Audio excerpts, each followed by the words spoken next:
The first thing Emma Carter noticed when she stepped into her parents' house that Saturday evening was the smell of fresh paint and expensive leather. Her mother, Patricia, greeted her at the front door with unusual excitement, smoothing down her silk blouse as if she were expecting important guests instead of her own daughter and granddaughter. "Emma, Lily, come in," Patricia said brightly. "You're just in time. We have something very special to show you." Emma forced a polite smile and helped her 10-year-old daughter out of her coat. Lily's blue eyes sparkled with curiosity, the same bright eyes her father had before cancer stole him from them 3 years earlier. "What is it, Grandma?" Lily asked. Her grandfather Richard appeared from the hallway with a proud grin stretched across his face. "You'll see." Emma followed her parents down the hall, a strange uneasiness prickling at the back of her neck. She hadn't visited in several weeks, busy juggling work at the local accounting firm and raising Lily alone. But as Richard dramatically opened the double doors at the end of the hallway, Emma froze. The old family den was gone. In its place stood an extravagant private home theater. Plush black reclining seats lined the room in 2 perfect rows. The walls were paneled with polished walnut wood, glowing under hidden golden lights.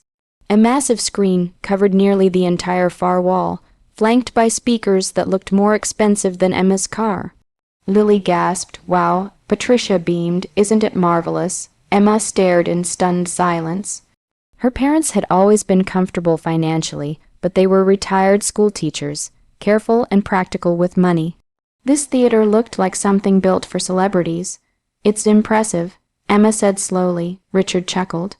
"Best decision we've ever made. Why waste money sitting around when we can enjoy life?" Something about his tone unsettled her.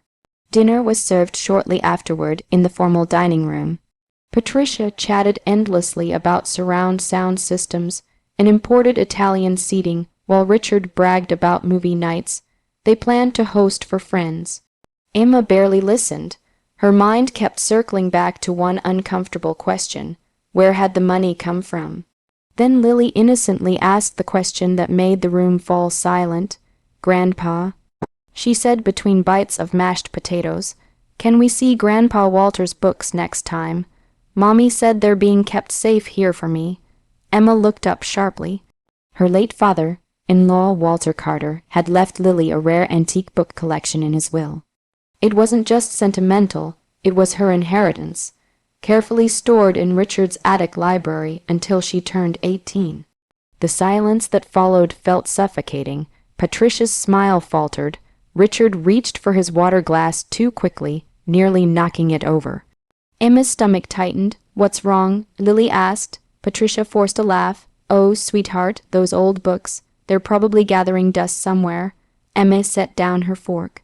"What do you mean, probably?" Richard cleared his throat. "Emma, don't start." "Start what?" Patricia exchanged a nervous glance with her husband. "Finally," Richard sighed heavily, "we sold them." The words hit Emma like a slap. "You what?" "They were old books." Patricia snapped defensively. No one was using them. Emma stared at them, unable to process what she'd heard. "You sold Lily's inheritance." Richard leaned back in his chair, irritation replacing guilt. "Don't be dramatic. They weren't worth much. We used the money for something the family could actually enjoy." Emma's pulse thundered in her ears. Those books had belonged to her husband's father. They were one of the few tangible connections Lily had left to that side of her family. Beside her, Lily's small voice trembled. "But Grandpa Walter said they were mine." Emma turned to see tears pooling in her daughter's eyes. Patricia waved dismissively. "Oh, Lily, darling, they were just dusty old books. You're too young to understand these things." That was the moment something inside Emma hardened. She looked around the luxurious theater, at the gleaming walls and leather seats bought with what had been stolen from her child. Then Lily whispered the question that shattered Emma's heart. "Did Grandpa leave me nothing?" Emma reached for her daughter's trembling hand and squeezed it tightly. "No, sweetheart," she said, her voice steady despite the fury burning inside her. "He left you more than they could ever imagine." Emma barely slept that night. Long after Lily had cried herself to sleep, clutching the faded photograph of her late grandfather Walter, Emma sat at the kitchen table, staring at the stack of old documents she had pulled from her filing cabinet. Her parents' cold dismissal replayed in her mind like a cruel echo. They were just dusty old books. The arrogance in Richard's voice made her blood boil. Walter Carter had never done anything carelessly. During his final weeks battling cancer, he had personally told Emma that Lily's inheritance was special. She could still remember the way his thin hands had trembled as he placed the brass attic key in her palm. "Keep these safe for her," he had whispered. "One day she'll understand what they mean." At the time, Emma had assumed he meant sentimental value. Now she wasn't so sure. The next morning, after dropping Lily at school, Emma drove straight to the county records office. If her parents had sold the collection, there had to be some kind of paper trail. For 2 exhausting hours, she searched through property filings, estate records, and legal archives connected to Walter's will. Then she found it. Tucked inside the official inheritance documentation was an attachment she had never seen before. A detailed appraisal of the collection completed just months before Walter's death. Emma's breath caught. The estimated value wasn't $10,000. It wasn't even $50,000. The collection was appraised at $427,000. Her hands shook as she scanned the listed titles. Among them was a rare first edition copy of Leaves of Grass, signed by Walt Whitman himself, and an original 1818 printing of Frankenstein. Her parents hadn't sold dusty old books. They had stolen nearly $500,000 from their granddaughter. Determined to know more, Emma contacted Nathaniel Brooks, a respected antique book specialist whose name appeared on the appraisal. His office smelled of leather and old paper, and his expression darkened the moment she explained why she'd come. "I remember Walter Carter well," Nathaniel said, adjusting his glasses. "He was meticulous. That collection was one of the finest private literary archives I've ever evaluated." "Do you know who bought it?" Nathaniel hesitated before opening his records. "Yes. Most of the books were sold 3 weeks ago through a private estate dealer." Emma's stomach twisted. Then Nathaniel pulled out a faded copy of Walter's appraisal notes. "There's something else," he said. He pointed to a handwritten note in Walter's elegant script. "Ownership documents and personal letter secured inside first edition." "For Lily only." Emma blinked. "What does that mean?" Nathaniel looked at her gravely. "It means one of those books contained legal or papers establishing direct ownership under Lily's name." Emma's pulse quickened. If your parents sold it without authorization, they didn't just violate family trust. They committed fraud. The room felt suddenly too small. By the time Emma left Nathaniel's office, she carried copies of the appraisal, sales records, and the buyer's contact information. But she wasn't finished. That afternoon, she visited the antique estate dealer listed on the receipt. At first, the owner refused to speak, but when Emma mentioned legal action involving a minor's inheritance, his confidence crumbled. He reluctantly handed over security footage from the day of the transaction. There they were, Richard and Patricia, smiling, laughing, signing away Lily's future while discussing their home renovation plans. Emma watched the footage twice, her fury sharpening into something colder. This wasn't a misunderstanding. This was deliberate. That evening, she tucked Lily into bed. "Mommy," Lily asked softly, "did Grandpa really leave me something?" Emma brushed a strand of hair from her daughter's face. "Yes, sweetheart. He left you something very important. Will Grandma and Grandpa give it back?" Emma's expression hardened. "No," she said quietly, "but they're going to wish they had." As Lily drifted to sleep, Emma sat beside her and stared out the window into the dark. Her parents thought they had won. They thought their expensive home theater was untouchable. What they didn't know was that buried inside one stolen book was the evidence that would destroy everything they had built, and Emma was going to make sure they paid for every single page. For the next 2 weeks, Emma said nothing. She answered her mother's cheerful text messages with short replies. She ignored Richard's smug phone calls inviting her and Lily over for one of their legendary movie nights.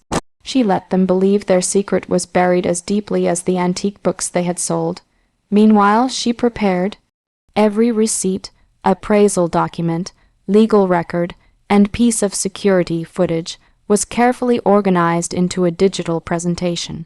Nathaniel Brooks had connected her with an attorney specializing in inheritance fraud, and after reviewing the evidence, he filed an emergency civil claim on Lily's behalf. But Emma wanted more than a courtroom victory. She wanted the truth exposed where it would hurt most, in front of the very people her parents had spent years impressing. The perfect opportunity arrived when Patricia announced the annual Carter family reunion. For decades, the reunion had been her mother's prized social event. Cousins, aunts, uncles, and family friends would gather at the house for dinner and celebration. This year, Patricia proudly promised a grand unveiling of their luxurious new home theater. Emma smiled when she received the invitation. Of course we'll come. The evening of the reunion arrived warm and bright. The house buzzed with laughter, clinking glasses, and the rich smell of catered food. Patricia floated through the crowd in a glittering emerald dress, basking in compliments. Richard stood near the theater doors, bragging loudly, state of the art surround sound, imported seating, better than most cinemas. Emma stood quietly beside Lily, who wore a pale blue dress and clutched Walter's old photograph in her small hands. "Are you nervous, Mommy?" Lily whispered. Emma squeezed her hand. "Not nervous," she said softly, ready. After dinner, Patricia clapped her hands for attention. "Everyone, please join us in the theater for a very special presentation." The guests applauded as they filed into the dimly lit room. Patricia and Richard beamed with pride, standing beside the massive screen like royalty presenting their crown jewel. Emma rose calmly from her seat. "Actually," she said, her voice carrying through the room, "I prepared tonight's presentation." Patricia frowned. "Emma, what are you doing? You'll see." Before either parent could protest, Emma connected her laptop. The lights dimmed. The first image appeared on the giant screen. Walter Carter smiling warmly beside Lily on her 7th birthday. A murmur of fond recognition rippled through the audience. Then came the next slide, a scanned copy of Walter's will. The room grew quiet. Emma stepped forward. "My father-in-law left a rare antique book collection to my daughter, Lily, to secure her future." Another click. The appraisal appeared. Estimated value, $427,000. Gasps filled the room. Patricia's face turned ghostly pale. Richard shot to his feet. "Turn this off." Emma ignored him. Next came security footage from the antique dealer. The screen showed Richard and Patricia laughing as they signed the sales documents. Whispers erupted across the room. "No, they sold it. To their own granddaughter." Patricia's voice cracked. "Emma, stop this right now." But Emma clicked again. A video began to play. Walter appeared on screen, frail but smiling from his hospital bed. "If you're watching this, Lily," his weak voice said, "these books were chosen for you. Inside them are not just stories, but your future. Education, opportunity, and proof that your grandfather believed in your dreams." Lily's small hand gripped Emma's tightly. Several relatives wiped tears from their eyes. Patricia collapsed into one of the leather recliners. Richard's face burned red with humiliation, and then Emma delivered the final blow. "I've already filed legal action for inheritance fraud," she announced. As if on cue, the theater doors opened. 2 uniformed court officers stepped inside. The lead officer spoke firmly. "Richard and Patricia Dawson, you are hereby served notice of immediate asset seizure pending investigation." The silence was deafening. Richard stumbled backward. "This is absurd." The officer handed him the documents. Included on the seizure list was the home theater itself. Emma looked around the room at the shattered pride on her parents' faces. Then she leaned down and whispered to Lily, "This is Grandpa keeping his promise." For the first time in weeks, Lily smiled. And as the officers began tagging the gleaming equipment for seizure, Emma felt something she hadn't felt since discovering the betrayal. Peace. The courtroom was silent except for the soft rustle of papers and the steady tapping of the judge's pen. Emma sat beside Lily at the plaintiff's table, her daughter's small hand wrapped tightly around hers.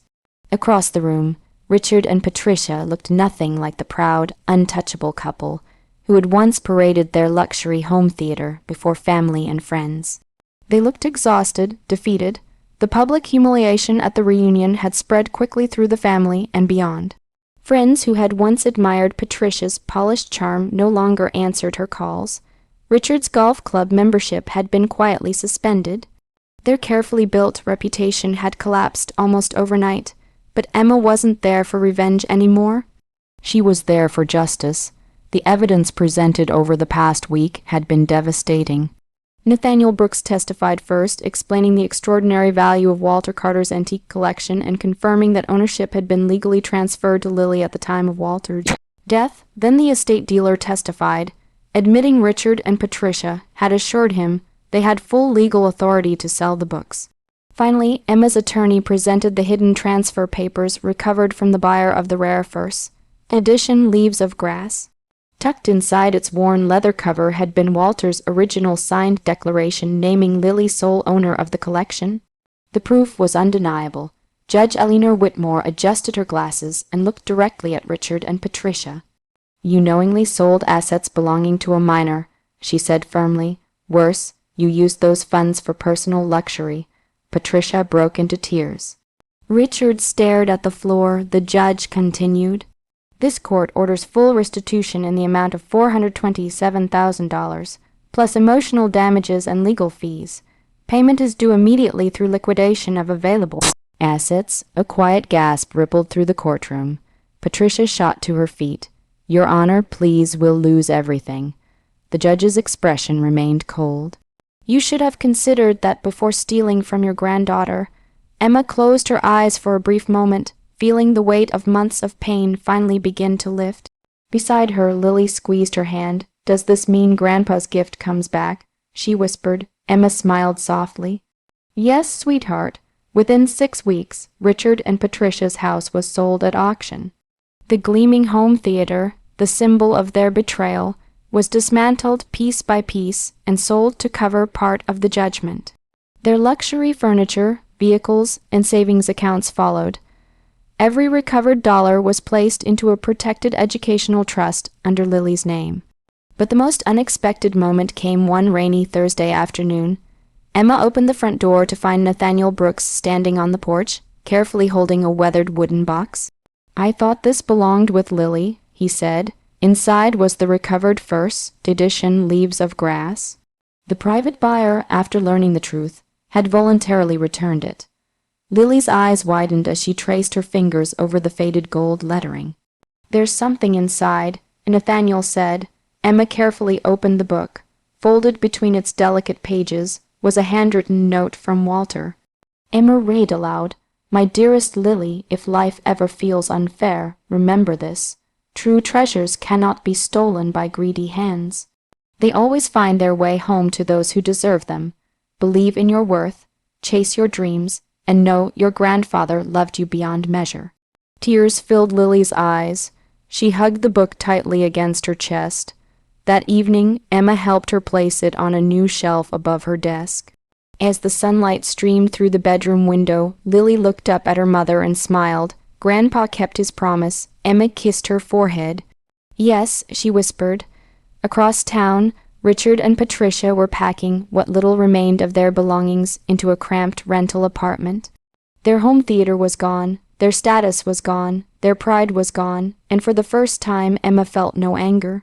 Only peace, because betrayal had taken much from them, but in the end, truth had given it all back, and Lily's future, exactly as Walter had intended, was finally secure.